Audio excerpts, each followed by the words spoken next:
नमः शितेभ्यः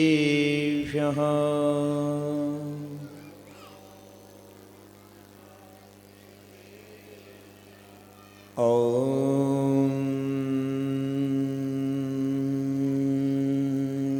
नमः शितेभ्यः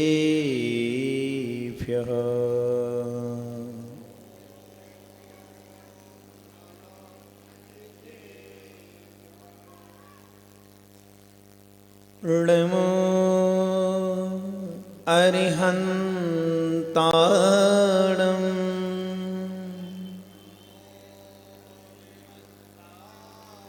ऋणमो शिताणम्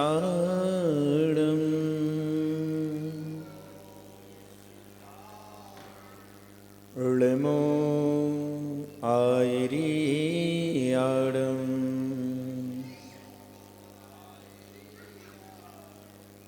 ळमो उवचायाडम्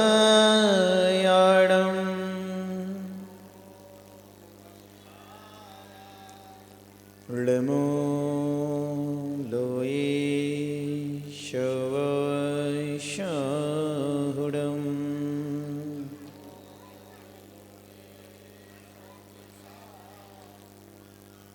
मङ्गलं भगवान् वीरो मङ्गलं गौतमोगणी मङ्गलं कुन्दकुन्दाद्य जैनधर्मोऽस्तु मङ्गलं सर्वमङ्गलमाङ्गल्यं सर्वकल्याणिकारकं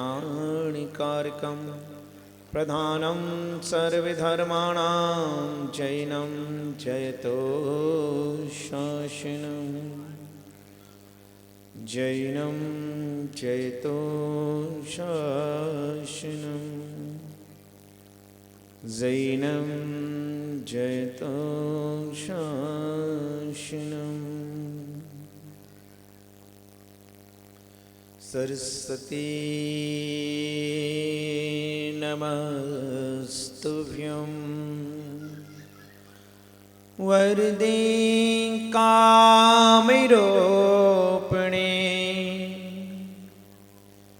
विद्यारम्भं करिष्यामि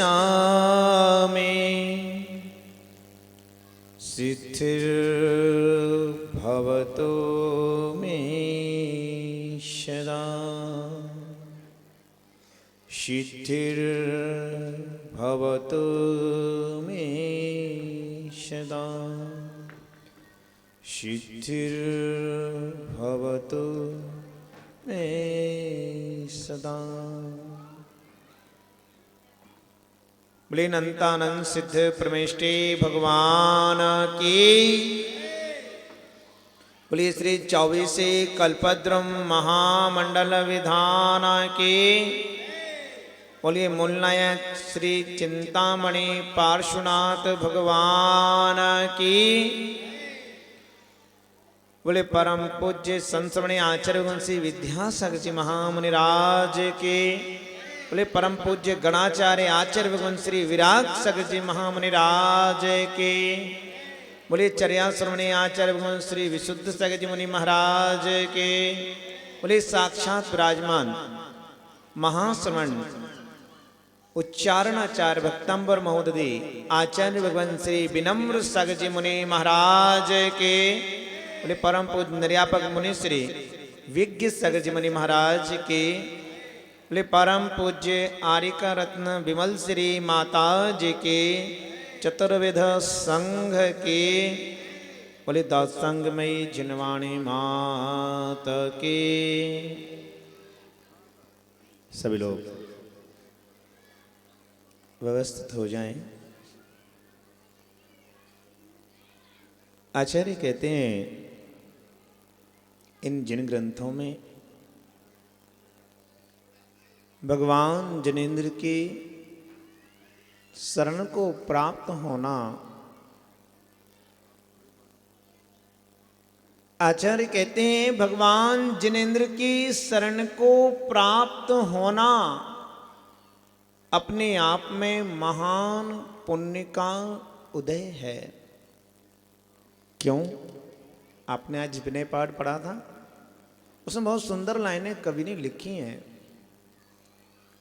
कित निगोद कित नारी की कित त्रियंची अज्ञान, आज धन्य मानुष भयो पायो जिनिवर थान। देखिए आचार्य ग्रंथों में यही बात लिख रहे हैं कि वो जीव कृत्य है, पुण्य महापुण्यशाली है, जिसे भगवान जिनेन्द्र की शरण मिल गई। विचार करना, जितनी भी महिलाएं ये बातें कर रही हैं, कुछ देर मुझसे बात कर लो। आप लोग आपस में बहुत बात करते हो, कुछ देर मुझसे कर लो, हो सकता है कुछ परिवर्तन आ जाए। कल मैं मंदिर में बैठा था, मैं सोच रहा था मूलनायक भगवान के चरणों में जाप करूंगा। पीछे दो महिलाएं आके बैठ गईं और भैया इतनी अच्छी वार्ता कर रही थी वो। मैंने कहा भगवान इससे अच्छे तो हम अपने कमरे में शांति से कर लेंगे। मंदिर में जाया करो तो बातें मत किया करो। आपके कारण किसी का अगर उपयोग हट रहा है, मंदिर में जाओ तो सिर्फ पूजन करो, पाठ करो, जाप करो, सामायिक करो, बातें नहीं किया करो। क्योंकि अन्य क्षेत्रे कृतम पापम धर्म क्षेत्रे विनश्यति। जो संसार में आप पाप करते हो भगवान जिनेन्द्र के चरणों में कट जाएंगे, लेकिन जो पाप आप भगवान जिनेन्द्र की चरण निश्रा में बैठकर बांध लोगे, वे पाप कहीं नहीं कटेंगे। इसलिए मैं कह रहा हूं ज्यादा देर नहीं बोलूंगा, मात्र 10-15 मिनट। आपस में आप लोग बहुत बात करते हो, 10 मिनट मुझसे बात कर लो। मैं आपको बता रहा था कि कित निगोद कित नार की कित त्रियंच अज्ञान, आज धन्य मानुष भयो पायो जिनिवर थान। आचार्य कहते हैं वो मनुष्य जीवन धन्य धन्य है, वह मनुष्य, वह व्यक्ति, वह जीव कृत्य है, महान पुण्यशाली है। कौन? विचार करो, इस संसार में कितने निगोदिया जीव हैं, अनंत निगोदिया जीव हैं। कित निगोद कित नार की। नरकों में, 7 नरकों में जीव भरे पड़े हैं। क्यों? अपने पापों का फल भोग रहे हैं। कित त्रियंच। विचार करो, ये जो त्रियंच पर्याय के जितने भी जीव आपको दिख रहे हैं, नाली में बहने वाले कीड़ी से लेकर प्रत्येक त्रियंच पर्याय का जीव दुखों को भोग रहा है। एक जगह मैं गया था, वहां किसी व्यक्ति ने एक श्वान को, एक कुत्ते को पत्थर मार दिया, उसकी आंख में लगा, उसकी आंख से खून बह रहा था। मुझे इतनी दया आई कि अब आपका कुछ हो जाए तो आप तो डॉक्टर के पास चले जाते हो। बेचारे भी त्रियंच पर्याय के जीव कहाँ जाएं, किससे कहें अपनी पीड़ा? कौन उनका इलाज कराएगा? भैया व्यर्थ में किसी भी त्रियंच जीव को सताया मत करो। क्यों? आज वो त्रियंच हो सकता है कल देव बन जाए, परसों कोई और पद पे पहुंच जाए। तो किसी को सताया मत करो। किसी को सताने से महान पाप का बंध होता है, पहली चीज। दूसरी चीज, वो जीव जब भी सबल होगा वो आकर के आपको सताएगा। भविष्य के लिए कांटे मत बोया करो। तो कित निगोद कित नार की कित त्रियंच अज्ञान। उस त्रियंच पर्याय का जीव भगवान की शरण को प्राप्त नहीं हो सकता। बहुत ही महान पुण्यशाली होते हैं वे जीव जो भगवान जिनेन्द्र की शरण को प्राप्त होते हैं। आज धन्य मानुष भयो। हे स्वामी, हे त्रिलोकीनाथ, हे अरिहंत परमात्मा, आज मेरी ये मनुष्य पर्याय, आज मेरा ये मनुष्य जन्म धन्य धन्य हो गया है कि मैं आपकी चरण शरण में आ गया हूं। विचार करना, इस पूरे विश्व में कितने देश हैं? उन देशों में मलेक्ष खंड, जहां धर्म की कोई वस्तु ही नहीं है, जहां चारित्र नाम की कोई चिड़िया ही नहीं है, ऐसे कितने देश हैं अभी वर्तमान में विश्व में। उन देशों में से आपने भारत जैसे देश में जन्म लिया है, आर्य खंड में जन्म लिया है। आर्य खंड में भी आपने,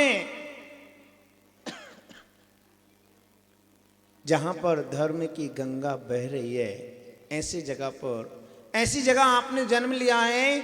भगवान जिनेंद्र का जिनालय आपके घर के पास है। आचार्य ने तो यहां तक लिखा है, वो जीव महान पुण्यशाली है जो भगवान जिनेंद्र के जिनालय के पास में रहता है।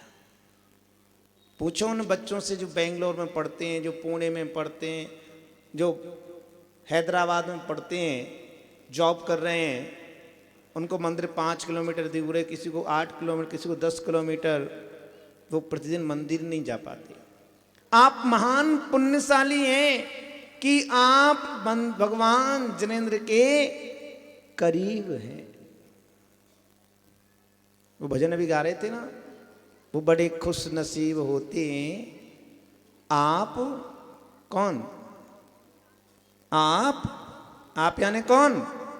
भगवान अरिहंत भी बड़े खुश नसीब होते हैं आप जिनके करीब होते हैं।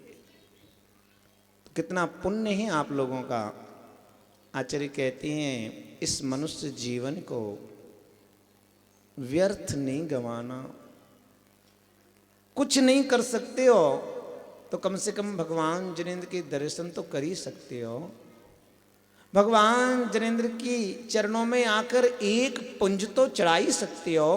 अगर जैन कुल में तुमने जन्म लिया है और भगवान अरिहंत के अगर दर्शन तुम नहीं करते हो, भगवान अरिहंत की अगर तुम आराधना करने नहीं आते हो, तो आचार्य कहते हैं तुमसे बड़ा कोई हतभाग नहीं है, तुमसे बड़ा कोई धिक्कार करने योग्य जीव नहीं है कि तुम्हारे पास इतना समय नहीं है कि तुम भगवान जिनेंद्र के दर्शन कर सको। एक उदाहरण आता है ग्रंथों में।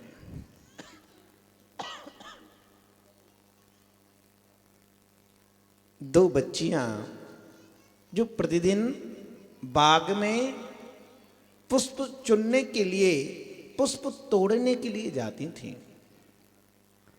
वे पुष्पों को तोड़ती और उसमें से जो सबसे अच्छा पुष्प होता, जो सबसे अच्छा फूल होता, वो भगवान जिनालय के देहरी के बाहर से, अंदर नहीं जाते, देहरी के बाहर से भगवान के दर्शन करते, अरिहंत परमात्मा के वो बच्चियां दर्शन करती और वो सर्वोत्कृष्ट जो पुष्प होता, वो दोनों बच्चियां एक एक पुष्प उन भगवान जिनेंद्र की दरवाजे पर, देहरी पर रखकर चली जाती। प्रतिदिन का एक क्रम था। प्रतिदिन वो बच्चियां बाग जाती सुबह से उठकर और मन में यही बात चलती रहती कि जो सबसे अच्छा पुष्प होगा वो मैं जाकर भगवान अरिहंत के चरणों में, भगवान जिनेंद्र के चरणों में, भगवान जिनेंद्र की आराधना में चढ़ाऊंगी। ये भाव उन बच्चियों के लिए प्रतिदिन होता। आप जब सोते हो रात को क्या भाव करके सोते हो? कल तो गुलाब जामुन बननी है। पहले से मेन्यू फिक्स हो जाता घरों में आपके, कल दाल बाटी और चूरमा बनना है। अब रात भर किसका आश्रय होगा आपको? पाप का आश्रय होगा, क्योंकि आप क्या कर संकल्प करके सोए? सवेरे आपको ये बनाना है, ये खाना है, ये करना है। रात भर जो कर्मों का आश्रय होगा, कौन से कर्मों का आश्रय होगा? आचार्य कहते पुण्य का आश्रय होगा कि पाप का आश्रय होगा? तो आचार्य ने कहा जिसकी जैसी भावना है, जिसके जैसे परिणाम चल रहे हैं, उसको वैसे कर्मों का आश्रय हो रहा है। मन वचन काय कृत कार्य अनुमोदना, क्रोध मान माया लोभ हिंसा आदि जो पाप जैसे आपके परिणाम चल रहे हैं, वैसे कर्मों का आश्रय जारी है। और एक व्यक्ति सोता है ये संकल्प करके सुबह जल्दी 6:30 बजे मुझे मंच पे पहुंचना है, भगवान का क्या करना है, अभिषेक करना है। अब वो ये संकल्प करके सो रहा है, मुझे सुबह उठ करके नहा करके कहाँ जाना है, जिनालय जाना है, समूह शरण में जाना है, और समूह शरण में जाकर क्या करना है, अभिषेक करना है। जो माताएं हैं वो ये संकल्प करके सो रही हैं कि कल सुबह जल्दी उठना है, ऐसा ना हो मेरे उठने के पहले भगवान का अभिषेक हो जाए, शांति धारा हो जाए, मैं देख नहीं पाऊं। संकल्प करके सो रही है वो माँ, सुबह उठकर मुझे भगवान का अभिषेक देखना है। अब उस माँ के लिए कैसे कर्म का आश्रय होगा, रात भर पुण्य का होगा पाप का होगा, कुछ तो बताओ। कहते हैं श्रोताओं से ज्यादा ज्ञानी वक्ता नहीं होता, क्योंकि श्रोता सबको सुनते हैं, वक्ता तो स्वयं वक्ता है। तो कौन सी कर्म का आश्रय होगा सुभाष जी, पुण्य कर्म का आश्रय। तो मैं आपको बता रहा था, एक बार एक घटना घटी। एक सूरदास जी, एक अंधा व्यक्ति प्रतिदिन भगवान जिनेंद्र के दर्शन करने आता, लोग उसकी हंसी उड़ाते, ओहो अंधा है और दर्शन करने आता है। सौदरविंद्र जी, सुनील भैया, एक अंधा व्यक्ति भगवान के दर्शन करने आता, लोग मजाक उड़ाते, हम आंख वाले तो दर्शन कर नहीं पाते, ये सूरदास है, इसको दिखता नहीं है, ये अंधा है और भगवान के दर्शन करने आता है। किसी ने पूछ लिया, क्यों सूरदास जी, तुमको भगवान दिखते हैं क्या, जो तुम प्रतिदिन आते हो? उसने जो जवाब दिया गजब का था। उसने कहा, हे मित्र, हे मित्र, मुझे तो आंखों से दिखाई नहीं देता, मुझे भगवान नहीं दिखते, लेकिन वे 3 लोक के नाथ, वे अरिहंत परमात्मा, उनके ज्ञान में तो तीनों लोक झलकता है। हर जीव की पुण्य पाप रूप परिणाम उनके ज्ञान में झलकते हैं। क्या उनके नेत्रों में, क्या उनके केवल ज्ञान में ये नहीं झलक रहा होगा कि भले ही इसको दिखता नहीं है, मगर उनको तो दिखता है ना, जिनके दर्शन करने में आता हूं उनको तो दिखता है। तो बस उन्होंने देख लिया, इतने में ही मैं तर जाऊंगा। विचार करना क्या भाव रहे होंगे भैया। धर्म होता है अंतरंग के परिणामों से। अगर आपके अंतरंग के परिणाम निर्मल हैं तो आप धर्मात्मा हैं, और अगर अंतरंग की परिणति पाप रूप है, अंतरंग की परिणति कसाई रूप है, तो आप धर्मात्मा का वेश तो बना सकते हैं पर धर्मात्मा हो नहीं सकते। धर्मात्मा होने के लिए अंतरंग में विशुद्धि चाहिए। आज पहला दिन है, सिर्फ आपसे चर्चा करनी है। आप जो ये महा अनुष्ठान कर रहे हैं, महापूजन कर रहे हैं, इसमें महान महान पुण्य का आश्रय होगा। एक जीव अगर एक चावल का दाना भी लाकर भगवान जिनेंद्र की पूजन में चढ़ाएगा, उसे सातिशय पुण्य का बंध होगा। उसके पुण्य को आचार्य कहते हैं कह नहीं सकते, लेकिन अच्छे भावों से आना, अच्छे भावों को लेकर के आना। जितने अच्छे आपके परिणाम होंगे उतने अच्छा ही पुण्य का आश्रय होगा। तो मैं आपको बता रहा था, वे दो बच्चियां जो अभी नव यौवना थीं, नव षोडशी कन्या थीं, वे भगवान के चरणों में प्रतिदिन एक पुष्प उनकी देहरी पर चढ़ाकर जाती हैं। आप जब मंदिर जाते हो तो देहरी पर पैर मारते हुए जाते हो कि देहरी को सर लगा के जाते हो? कुछ तो बताओ। जिनालय भी एक देवता है। जिस जगह पर भगवान विराजमान हैं, जिन बिंब विराजमान हैं, वो आलय, वो जिनालय अपने आप में एक देवता है। अगर तुमने उसकी अभिनय की तो आपने एक देवता की अभिनय की है नवदेवों में। जब मंदिर जाते हो तो पहला सर झुकना चाहिए कहाँ? भगवान की उस देहरी पर। और जो भगवान की देहरी पर शीश झुकाता है, आचार्य कहते हैं उसके कष्ट, उसके संकट अपने आप नष्ट हो जाते हैं। पहले के समय में बहुत सारी विनती थी जो लोग बाहर, दरवाजे के बाहर भगवान के दर पर जीने पर बैठकर गाते थे।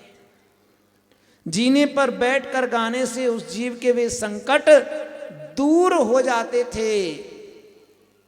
क्यों? क्योंकि वो वहां बैठकर भगवान से प्रार्थना करता था। लेकिन अब क्या करें, हमारे पास समय कहाँ है पंडित जी? इतनी सब कुछ सोचें, 5 मिनट में जाते हैं जल्दी से मंदिर और ऐसे सर पटकते जैसे सड़ा हुआ नारियल फेंकने गए हों, और बस सर झुकाया और जल्दी से भगवान है कि नहीं वेदी में, बस फटाक से बस भाग लिए। एक जगह मंजन चल रहा था, सारे भगवान मंजन करवाने के लिए दूसरी वेदी पे लेके गए थे। एक शख्स गया, नमोस्तु करके आ गया। उससे पूछा भगवान किसको नमोस्तु कराए? अरे ऊपर भगवान को न। अरे तो भगवान तो सारे यहाँ मंजन हो रहे, तुम किसको नमोस्तु कराए? ये भी नहीं देखता व्यक्ति के वेदी में भगवान है भी कि नहीं है, बस गए जल्दी से सर पटका और भागो। ध्यान रखिएगा, कल जब कर्म हिसाब करेंगे, कर्म यानी दैव, कर्म यानी ईश्वर, कर्म यानी भाग्य, कर्म यानी विधि, कर्म यानी विधि का विधान। फिर जब विधि का विधान लिखा जाएगा,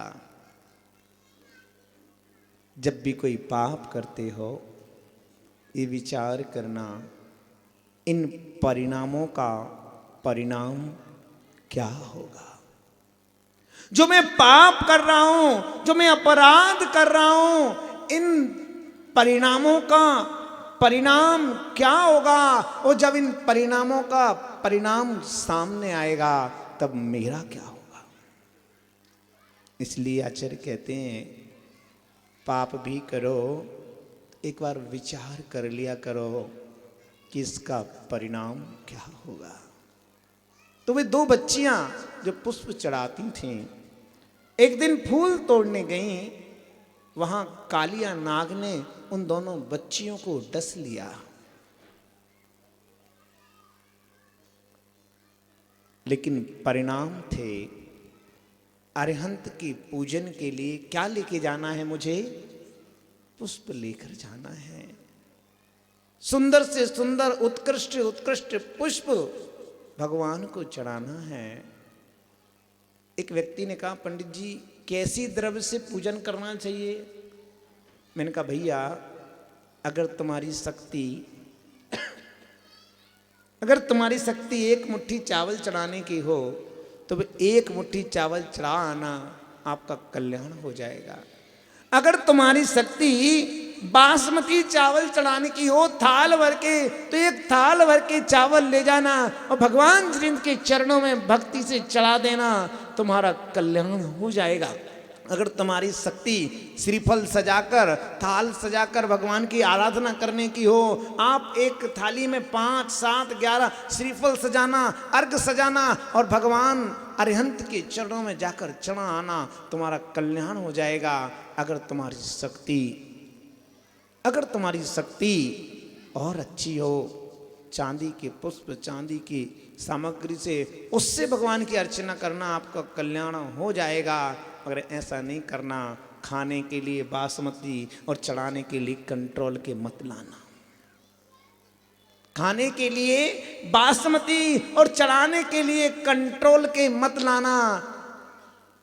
पहले मैंने देखा लोगों के घरों में मंदिर की अलग से डब्बा भरा रहता था और उसमें ऐसे चावल के देखें तक नहीं, और वो ले जाके के लगे माली को तो जाना है। भैया माली को नहीं जाना है, आपने अरिहंत के चरणों में ले जाना है। अपने परिणामों को तो बदलो, माली को देने मत ले जाना मंदिर में सामान। किसके चरणों में चढ़ाने जाना? भगवान अरिहंत की आराधना करने के लिए लेकर जाना। तो आपसे सिर्फ इतना ही कहना है, जो भी महापात्र बने हैं, अच्छी सुंदर से सुंदर सामग्री अपने घर से लाना, अपने हाथों से उसको धोना और अपने हाथों से उसको चढ़ाना, तो आपका कल्याण हो जाएगा। नहीं तो जैसा चल रहा है सो चलेगा। समय हो गया है। और वो बच्चियां, आप विचार कीजिए, सर्प ने डस लिया। आचार्य कहते हैं वो बच्चियां मरण करके सौधर्म स्वर्ग में, सौधर्म इंद्र की इंद्राणियां बनी। ऐसी अरिहंत के उत्कृष्ट भक्ति के परिणाम थे। उन परिणामों से वे महादेवी पद को प्राप्त हुए। विचार करना, वो तो जिनालय के बाहर पुष्प चढ़ा करके जब इतना पुण्य बांध सकते हैं, तो आप तो साक्षात समूह शरण में बैठकर भगवान जिनेंद्र की आराधना करेंगे, भगवान जिनेंद्र की पूजन करेंगे, भगवान जिनेंद्र की भक्ति करेंगे, तो आपके लिए कितना पुण्य की प्राप्ति होगी। विचार कीजिएगा। समय कल फिर अपन चर्चा करेंगे भगवान जिनेंद्र की भक्ति के विषय में। तो इतने ही आपसे कहना है, सुबह कृपया समय का ध्यान रखेंगे। समय बहुत कीमती है। 6:30 बजे आप लोग आ जाएंगे। लगभग यहाँ पर मंगलाष्टक चालू हो जाएगा। 6:45 से 7 बजे के बीच भगवान का अभिषेक चालू हो जाएगा। और लगभग 7:15 बजे पूज्य मुनि श्री विज्ञ सागर जी महाराज विराजमान रहेंगे। उनके सानिध्य में शांति धारा सुबह 7:15 से 7:30 के बीच शांति धारा लगभग होगी। और इसके बाद में हम इस विधान को करेंगे। 8 बजे पूज्य माता जी का आगमन होगा, उनके सानिध्य में विधान होगा। और 9 बजे परम पूज्य आचार्य भगवान के मंगलमयी उपदेश यहाँ देशना होगी। तो समय का विशेष ध्यान रखें। आइएगा, सभी लोग खड़े हो जाएं अपने स्थान पर। जिनवाने की जानते सूझे लो कालो, सोवाणी मस्तक नमो सदा देत हूँ दो।